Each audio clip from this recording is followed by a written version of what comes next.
going back to just before the break, just to wrap up, I guess they are not suspended. So that is a concession that you've given the public. And I commend you for that, because obviously it would be a huge vacuum. It's been quite a deliberation within the board as to how we're going to approach the problem. Okay. The problem being that obviously, as admitted by the TNCs, they have violated their terms and conditions of the accreditation given them. But nevertheless, as we have said, the technology stays, and therefore, short of canceling the accreditation, which actually consequently will cancel the whole operation on the TNVS, we might as well find a solution by which we would be able to drive home the point for all those engaged in public transport to be attuned, if not compliant with the rules, but at the same time being mindful of the interests of the commuting public. The penalty that was imposed in the TNC is actually on the TNCs. Okay. And what that means is that the context of that penalty is that they have put into their system thousands of driver operators which have not yet secured a franchise or a provisional authority to operate. Okay.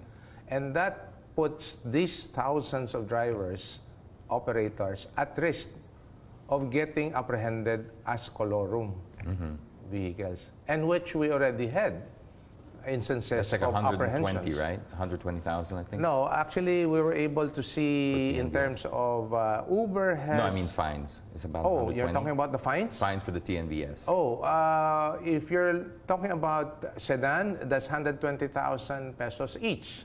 For vans, it's about 200,000 pesos each. When you get into a business where public interest is involved, then the private interest ends. Okay, so they seem to think, and the public seem to think, and I hope you don't take offenses, that they're already doing a better job than what the LTFRB are doing. That seems to be the sentiment on every single scale, whether it's accountability, vehicle specification, or pricing. Because they don't seem to mind to pay the pricing, just don't take that option away from us. So that seems to be, and I conducted a poll on my page, my personal Facebook page. You saw that. Did you see how many people responded? If I may say, you laid out the premise for that result to come out that way. Yes, there were some people that said that. They said, why did you phrase the question the way? I phrased it around your mission statement, which is safe, convenient, environmentally friendly, and dependable public transportation. That's not the only thing you said. Yeah, so I said, which one do you feel is the safer option? Because at the heart of all of this is supposedly safety. I understand. So that's why I phrased it. Yeah. Because I want to remove that from the table, that a piece of paper from the government, no offense, equates to safety. We don't feel that way. We feel that technology, a good corporate values, fair competition, this equates to safety for us. We feel safer when these guys are fighting tooth and nail for our business. In a general sense, I would agree with you.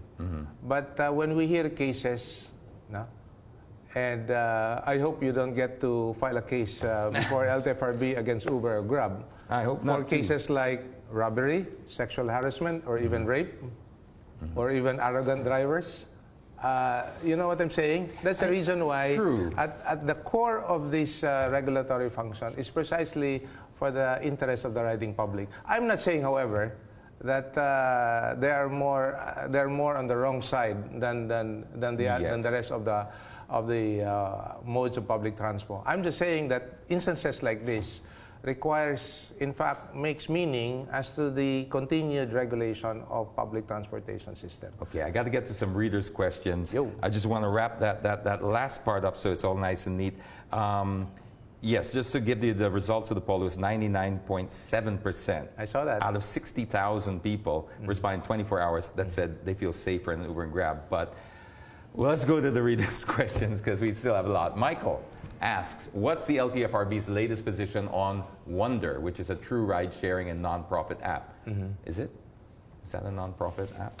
I'm not sure about there being non-profit, but if they're operating as a TNC and which utilizes private vehicles and making use of these private vehicles as public utility vehicles, then they're operating colorum.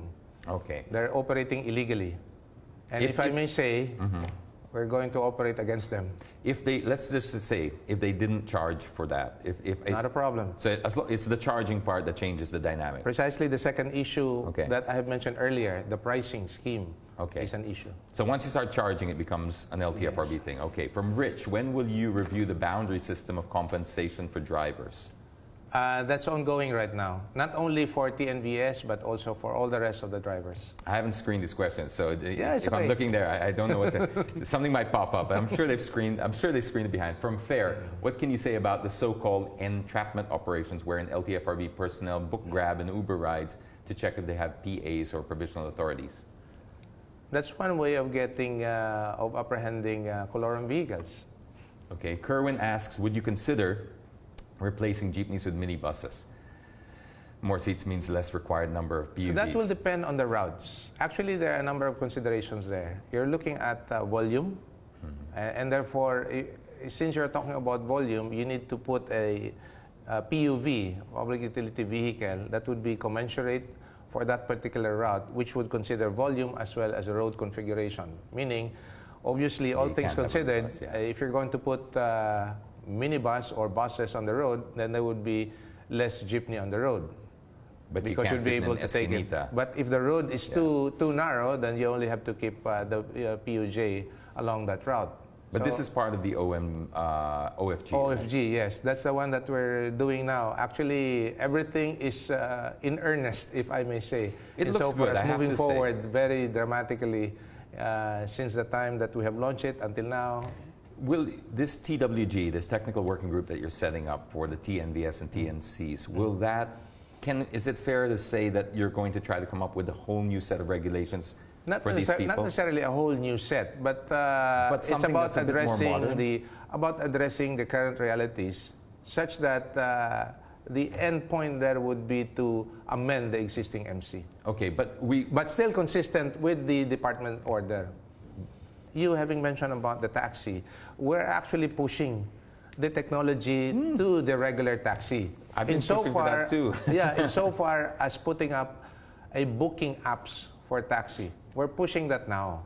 And we have been encouraging, there have been a number of presentations before the board, and that, in fact, I have asked a group of taxi operators in Davao, where I come from, to take that into consideration. Davao is a great taxi model, isn't it? Yes, and it is a technology that will not only account for exclusivity.